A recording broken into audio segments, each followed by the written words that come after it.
नमस्कार, मी विशाल. बाप्पाचे दर्शन घेऊन आम्ही पोहोचलो प्राचीन कोकण या ठिकाणी. मग तिकीट काढले आणि सर्वांनी आत प्रवेश केला. मग तिकीट काउंटरला तिकीट दाखवले. मग छत्रपती शिवाजी महाराजांना मुजरा केला. मग वेटिंगमध्ये बसायला सांगितले. आता प्राचीन कोकण बघायला सुरुवात झाली. प्राचीन कोकणमध्ये मी आपले स्वागत करते. Konkan tourism development and research centre ही आमची संस्था आहे आणि या ठिकाणी मी पर्यटनात रोजगार निर्मिती हा विषय घेऊन आम्ही इथे काम करत आहोत. विविध धार्मिक ग्रंथांचा अभ्यास करून आम्ही येथे एक नक्षत्र बाग तयार केले आहे. प्रत्येकाच्या जन्म नक्षत्रानुसार एक वृक्ष आराध्य वृक्ष म्हणून मानला जातो. त्याची पूजा अर्चा केल्यास त्या व्यक्ती धनसौख्य आरोग्य प्राप्त होते. बाहेर आम्ही बोर्ड लावलेला आहे, तो तुम्ही एक्झिट करताना पाहू शकता. हा पिंपळ पार आहे. आपण कोकणी माणसे वड पिंपळांना पवित्र मानतो, तसेच त्यांना दीर्घायुष्याची प्रतीके मानले. याला पिंपळ पार असे म्हणतात, कारण हा जो दगडी कट्टा बांधलेला आहे याला कोकणी भाषेत पार असे म्हणतात. हा पार सुमारे 400 वर्षापूर्वी बांधण्यात आला. हा जेव्हा बांधण्यात आला तेव्हा ते पिंपळाचे रोप लावण्यात आले, म्हणजेच हा पिंपळ सुद्धा 400 वर्षापूर्वीचा जुना आहे.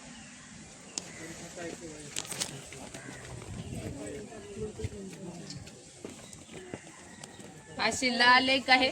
शिलालेखावर लिहिलेली कविता कवी माधव यांनी 100 वर्षापूर्वी लिहिली. चिपळूण येथे झालेल्या पहिल्या कोकणी मराठी साहित्य संमेलनामध्ये या कवितेला कोकणची प्रातिनिधी कविता म्हणून स्वीकारण्यात आले. या कवितेत कवींनी कोकणच्या निसर्ग सौंदर्याचे सुंदर वर्णन केले आहे. या कवितेत नंदनवन हा शब्द आला आहे. नंदनवन या शब्दाचा अर्थ आहे स्वर्गातील इंद्राची बाग. ती जितकी सुंदर आहे तितकेच आपले कोकणी सुंदर आहे. ही गुहा काळाचे प्रतीक आहे. गुहेच्या अलीकडील आहे वर्तमान काळ. गुहेच्या पलीकडील आहे 500 वर्षापूर्वीचा भूतकाळ.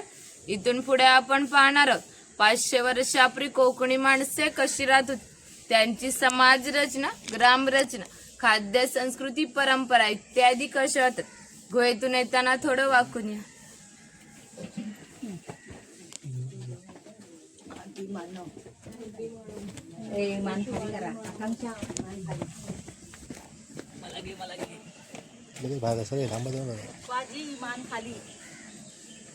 चल पुढे चल लवकर.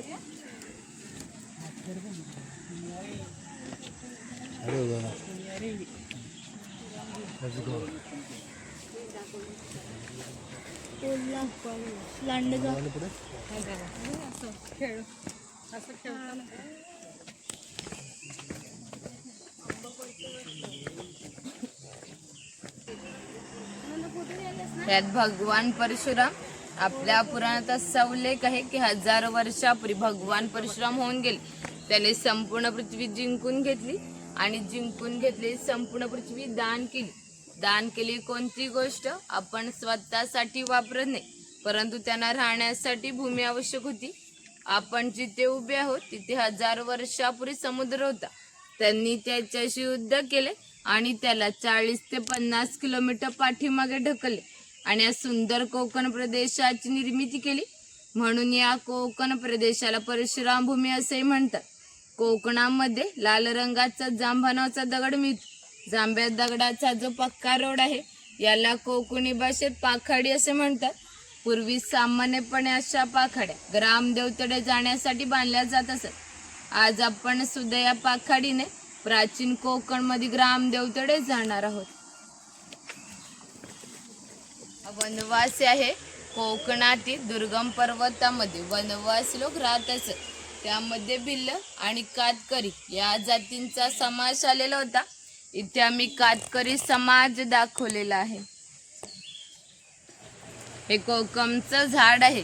याला जी फळे येतात त्यापासून कोकम सरबत व कोकम आगळ तयार केले आहेत. यांच्या फळांपासून तेल तयार केले जाते. तसेच त्यांचा उपयोग कैलास जीवनसारख्या क्रीममध्ये केला जातो. इथे वाघ व वाघाची गुहा दाखवलेली आहे. इकडे गाव शिकार दाखवलेली आहे.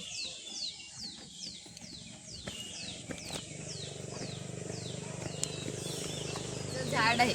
चिरफळाची फळे जंतुनाशक असतात, म्हणून त्यांचा उपयोग शेतकरी धान्य साठवण्यासाठी करतो. तसेच त्यांचा उपयोग मसाल्यासारख्या पदार्थांमध्येही केला जातो. ते माडीवाला दाखवलेला आहे ताडी माडी काढणारा.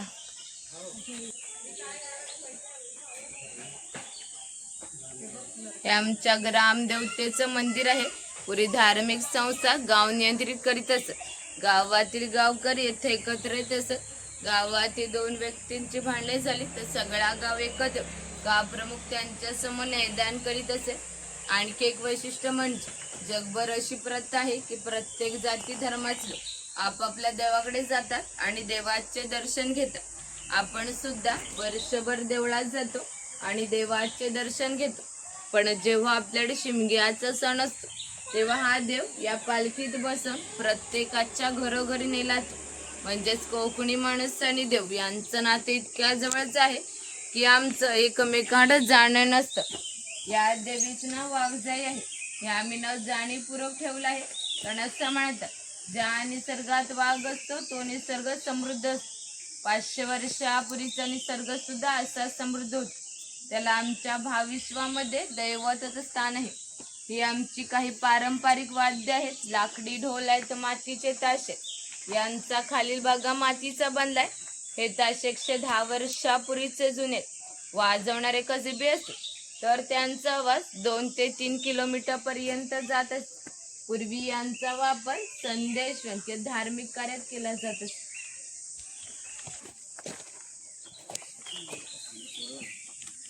हा चव्हाटा देव आहे. असं म्हणतात कोकणात भरपूर भूत असतात तर कोकणवासियांची अशी श्रद्धा आहे की हा देव त्यांच्यावर नियंत्रण ठेवतो. कुणाला शिमग्याच्या वेळी गारण घातले जाते तसे पशुबळी सुद्धा दिले जातात. हे विरगळ आहे. वीर लोकांचे प्रतिचिन्ह.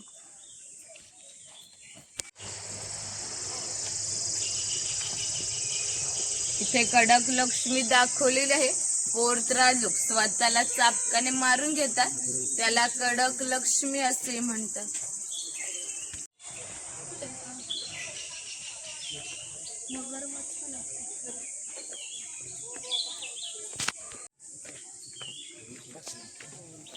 हा कोळी समाज आहे. कोळी समाज लोक समुद्राच्या इतक्या जवळ राहतात. समुद्राच्या भरतीचे पाणी सुद्धा त्यांच्या घराला लागून जाते. एवढी छोटी होडी घेऊन कोळी लोक समुद्रामध्ये 8 ते 10 तास खोलवर मासेमारी करतात. कुशलतेने होडी वल्लवतात आणि पहाटेच्या वेळी घरी परत येतात. कोकणामध्ये 12 बलुतेदार पद्धत अस्तित्वात होती.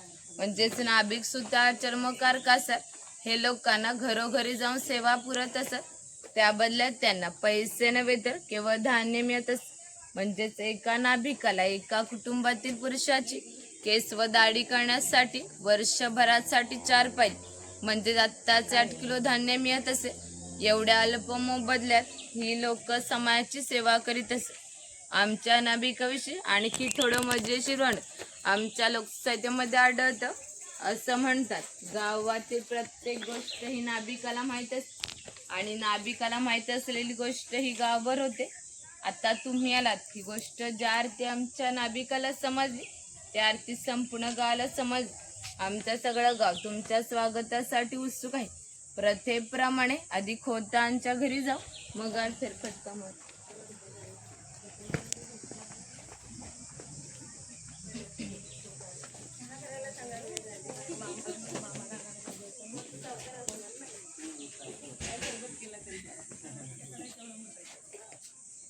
खोत आहे. राज्याच्या गावातील थेट प्रतिनिधी म्हणजे खोत.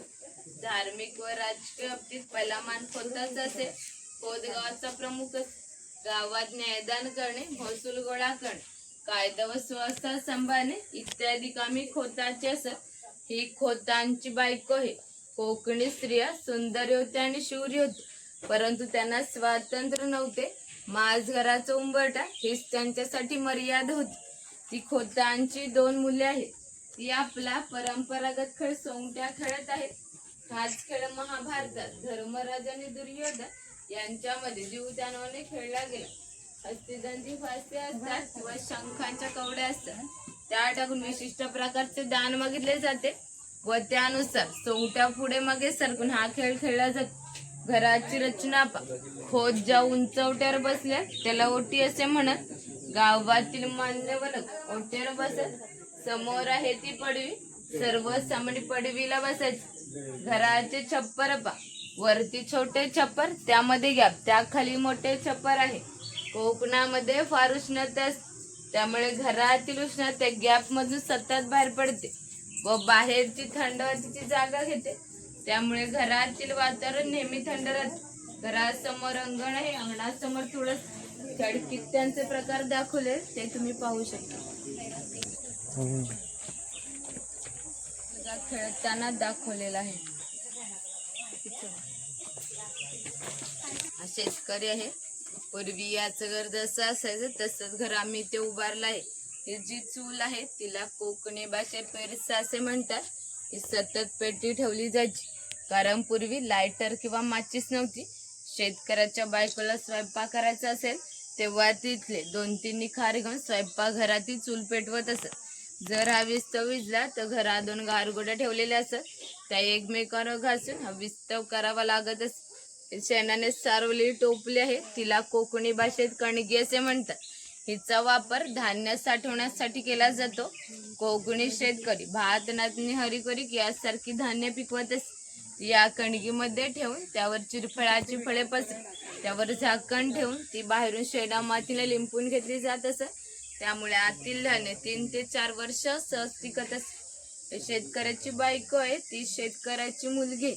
हे उचल आहे. पूर्वी याचा वापर कपडे सुकत घालण्यासाठी केला जात असे. घरामध्ये गौरी गणपतीचा सण दाखवलेला आहे. हा कुंभार आहे. गावातील मातीशी संबंधित सर्व काम हा कुंभार करीत असत.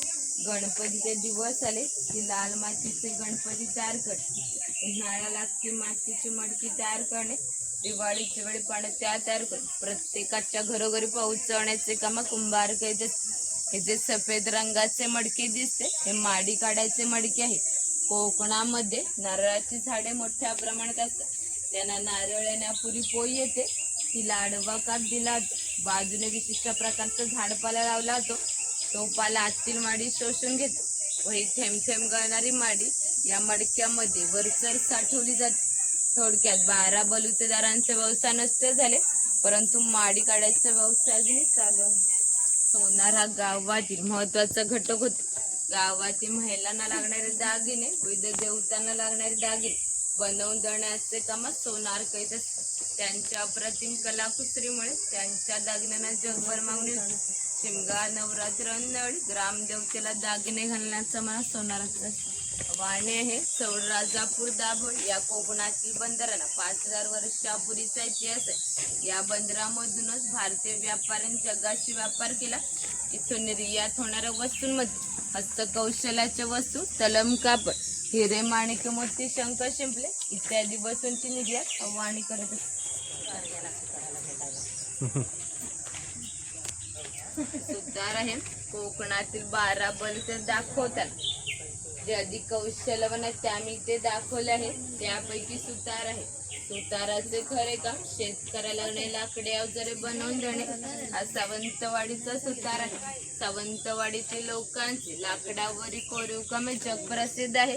त्यांच्या हस्तकौशल्याच्या वस्तू तुम्हाला आमच्या हस्तकला केंद्रामध्ये पाहायला मिळते. इथे दरवेशी दाखवलाय अस्वलाचा खेळ करणारा, गारुडे आहे सापाचा खेळ करणारा.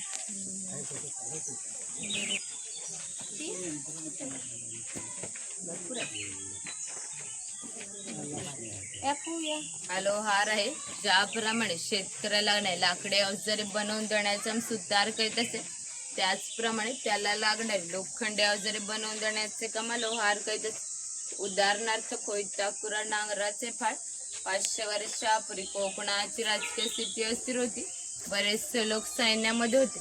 त्यांना लागणाऱ्या लोखंडी ढाली व तलवारी बनवून देण्याचे काम लोहार करीत असते. आपण कोकणी माणसं आपल्या जेवणात खोबरे तेलाचा वापर जास्त प्रमाणात करीत असतो. शेतकरी आपल्या बागेतील खोबरे स्वतः तेलाकडे घेऊन जात असत व तेली त्याच्या देखत त्याला तेल पाडून देत असे. हा तेलाचा घाण आहे, याला खुंट असे म्हणतात. यामध्ये सुके खोबरे घातले. हे जे उभे लाकूड दिसते याला कोकणी भाषेत लाट असे म्हणतात. या लाटेला आडवे लाकूड अशा तऱ्हेने बांधले जाते की जेणेकरून ही लाट उभी राहते. आणि इथे जोखडाला बैल बांधला जातो आणि या ठिकाणी आडव्या लाकडावर दगड ठेवून स्वतः तेली त्यावर बसतो व हे सर्व वजन घेऊन बैल गोल फिरवला जातो.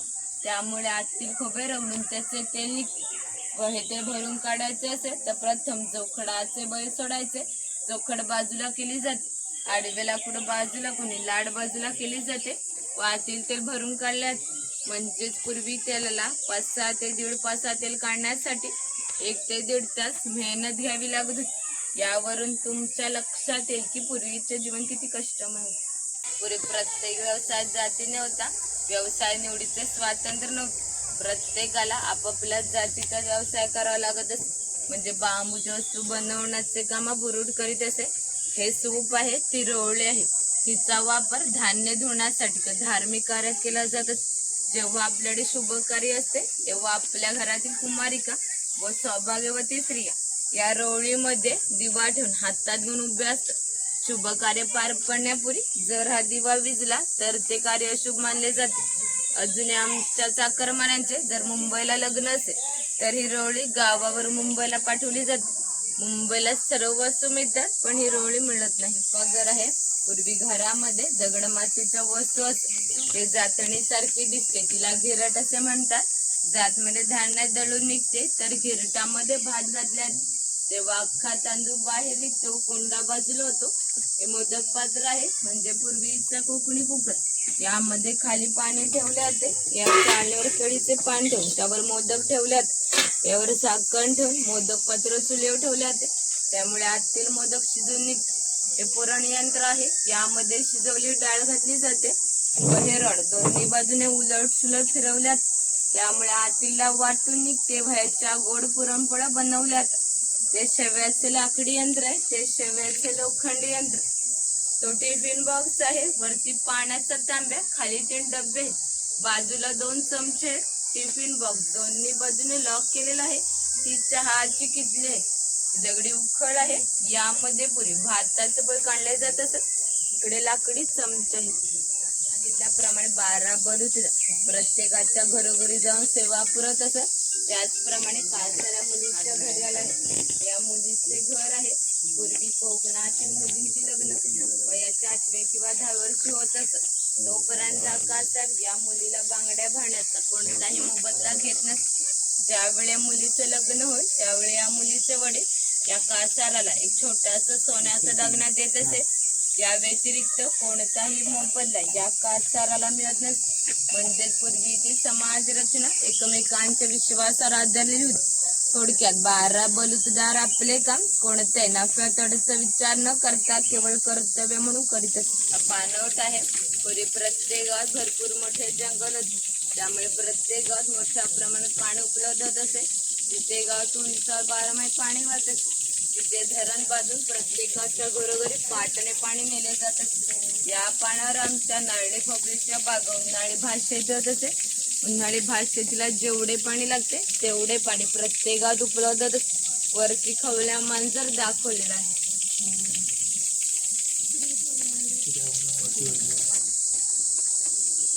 चर्मकार आहे. चामड्याचं सूप बनवण्याचं चर्मकार करीत.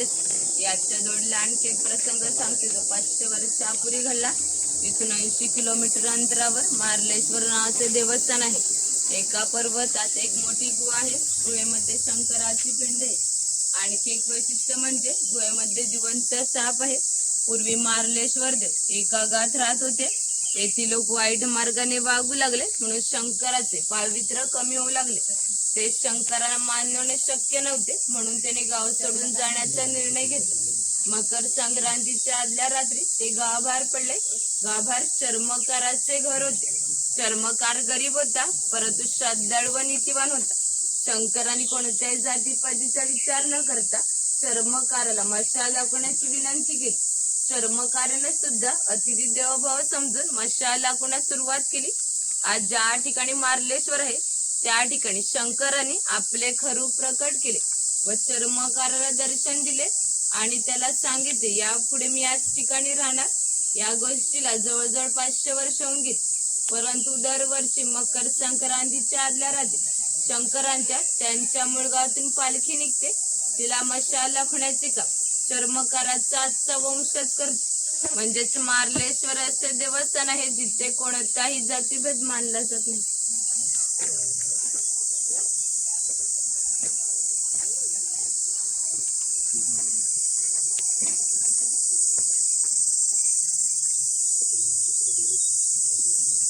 ज्याच्याकडे भरपूर धनसंपत्ती, पूर्व्या धनगर समाज इतक्या दुर्गम ठिकाणी राहत असे, तिथून त्यांचा पहिला बस स्टॉप देखील 10 ते 12 किलोमीटर अंतरावर असतो.